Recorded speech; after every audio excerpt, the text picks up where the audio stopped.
তো চলো তোমাদের সঙ্গে আজকে শেয়ার করি বরুলি মাছের একটা ঝালের রেসিপি, যেটা পুরোটাই হাতে মাখিয়ে রান্নাটা করা হবে। বেসিক্যালি এই রান্নাটা আমার ঠাম্মার রেসিপি।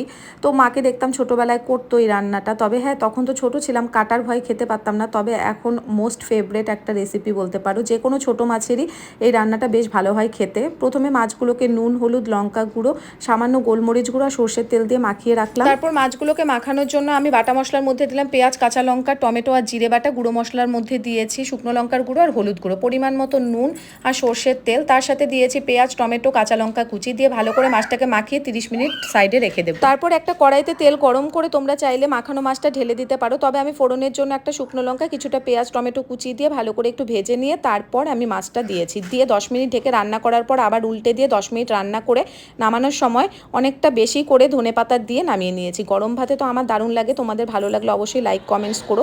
এই রান্নাটাকে অনেকে মরিচ খোলা, আবার অনেকে ঝালও বলে।